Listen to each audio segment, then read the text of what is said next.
Hey there guys, Godly Seafood here. For the next world, we're doing Crocotopia. Crocotopia is a world that is very much inspired by ancient Egypt, the Great Pyramids, and some of its historical characters throughout the history of Egypt. The beginning of every world is basically the same. After the destruction of the first world, all of the fragments of the first world were woven together to make the spiral. Each world fragment essentially became its own world. Crocotopia started off as a world broken into pieces that stayed together and was originally inhabited by Manders. Manders lived in peace for thousands of years until an island of Crocs was raised up to the same level as the Oasis. The island was inhabited by wayward Crocs who were desperate and in need of aid. So, obviously, the Manders decided, let's help them out, and they decided to basically just kind of share the territory and the bounties of the Oasis and, all the other surrounding nearby islands. Manders were essentially dodo birds in the lore, having basically no competition for hundreds, if not thousands of years. And so they ended up not really needing to develop any sort of magic or defenses or any sort of survival capabilities at all. This is why the Manders were eventually enslaved by the Crocs. The Crocs were grateful at first for all of their aid, but eventually just kind of ended up taking advantage of the Manders, and it would go on to overthrow the whatever Mander government was around at the time, and they would go and enslave all the Manders and become the ruling body of Krokotopia. Originally, the Manders were green. However, at some point, ancient Manders would come to serve different orders, leading to their skins change color, reflecting the different elements each order used. The pyramid would be home to the Fire Order, the Crocosphinx home to the Ice Order, and the Temple of Storms would be home to the Storm Order. And as you can guess, Fire Order Manders became Orange Manders, Ice Orange Manders became Ice, and Storm Order Manders became Purple. However, there are a couple different exceptions. There are still some green Manders, typically in long ancient sealed tombs like the Tomb of Ra, as well as you can see a Mander named Kiwu, as well as a couple different Manders throughout the Oasis, tend to have their greenish skin color showing, and that typically means that they're balanced schools. So they have a little bit of harmony with all the other different schools, but for the most part, they are still green-skinned balanced Manders. The Crocs would go on to found dynasties and be known as the Tuts. It's not particularly clear which order was the ruling party of all of Crocotopia. The only thing I can say for certain is that at certain points, all of the different temples, the Pyramid, Fire Temple, the Ice, Crocossphinx, and the Storm Temple, all seem to rally behind one particular king and queen at certain times. So, take it as you will. The only noteworthy thing that comes from the lore is from the Tomb of Storms, which houses the two most powerful Croc families in Crokotopia, the Onyx family and the Jesuit family. The two houses would vie for power constantly, and at some point, a female Croc mage named Erissi Jesuit would marry a male Croc warrior who was unnamed from the Onyx family. This would be the beginning of a long, successful marriage, and Erissi Jesuit would actually go on to become a powerful queen beloved by all of the Crocs in Crokotopia. However, this wouldn't last forever. After Queen Erissi's death, the two houses would find themselves against each other once again. In the wake of Queen Erissi's passing, Crocopatra would actually have members of the Onyx family insist that Queen Erissi's remains be buried in the Onyx family tomb.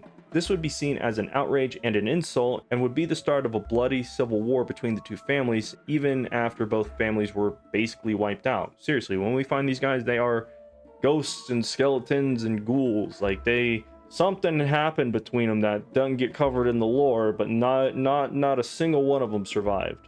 Apparently, Crocopatra stole Queen Erissi's remains and locked them away in the Onyx family tomb and had them guarded so that she could use the conflict between the two houses in order to rise to power. Around this time, a small number of Crocs would come together to create the Order of the Fang, seeking to free the Manders from the subjugation of the Tuts.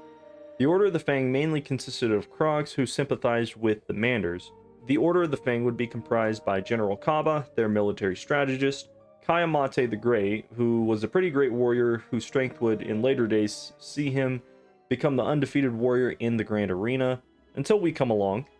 Shalak the Wise was also a main member who I guess had a main role. However, I wasn't able to find anything that actually stated what he did. Chances are he kind of dealt with the day-to-day operations, collecting information between all the little Mander spies and Croc sympathizers. But aside from that, I don't know that he did anything specific.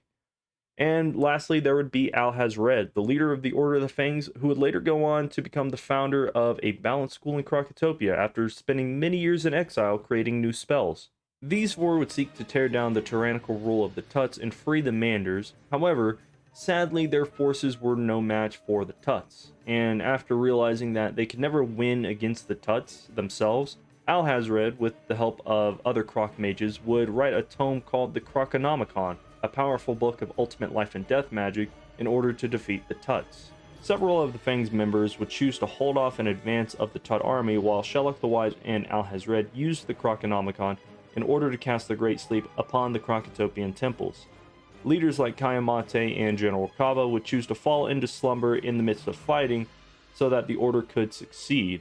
Shellock the Wise and Alhaz-Red would be spared from the Great Sleep, choosing to go into self-imposed exile after the casting of the Great Sleep. I would like to point out that Krokotop seems to have been a ruling figure in the Ice Order underneath the Crocosphinx, and he also seems to have been an Order of the Member of the Fang at some point, and was responsible for holding on to the Croconomicon after the Great Sleep.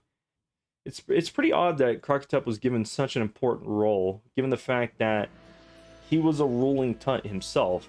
He never has been said to have any personal interest in the freeing of the Manders, nor does it ever say that he planned on using the Order of the Fang to further any goals of ruling Krokotopia. It's weird. He's a completely blank page with unclear motives, which is weird because when the Marlebonians arrive and accidentally free the Tuts from the Great Sleep, Krokotop betrays the Order of the Fang by giving Crocopatra the Croconomicon. Personally, I just don't get it. It's kind of weird. It's like he's this character that they may have had some interest in being a double agent, but it didn't really make sense. It's just weird, and it hurts my brain.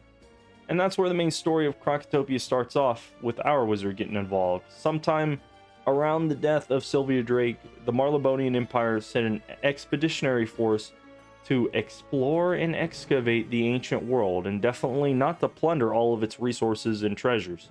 And just like any good modern day research team in a horror movie, they somehow accidentally release the spell that kept the Tuts asleep.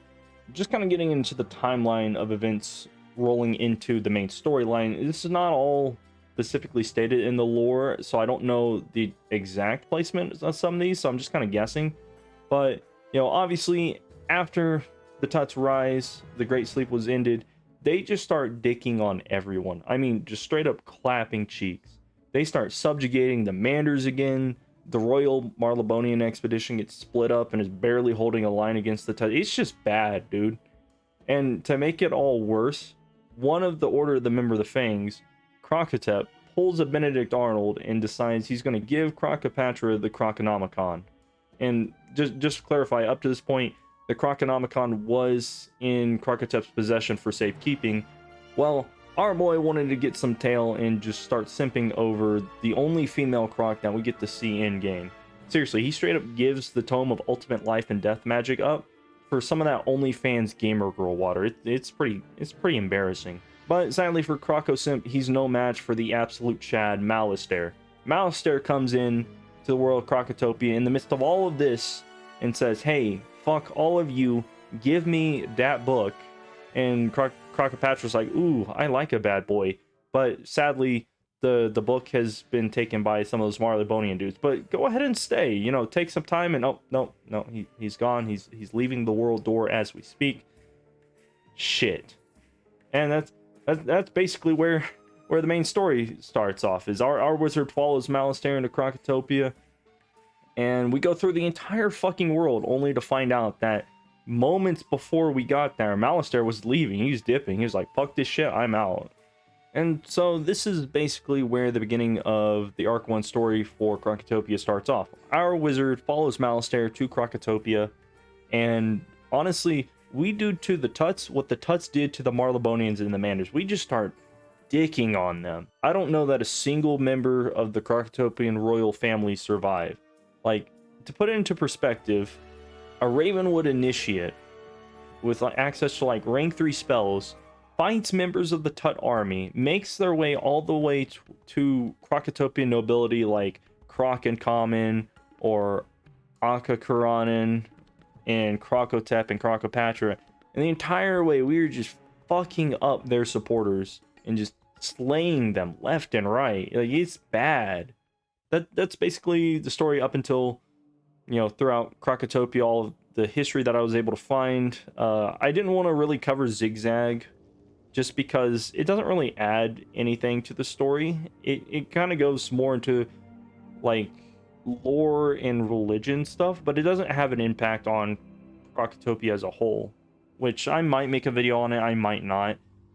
It depends if I want to go back and actually listen to that, but there wasn't a single thing in Zigzag that I could think of that actually impacted Crocotopia other than, oh no, a new evil has come up, and oh nope, the wizard's already beaten it, and oh my god, they're fucking that boss up, constantly just farming them for a robe, I think? Yeah, that is Zigzag, for anybody who wanted to hear about that.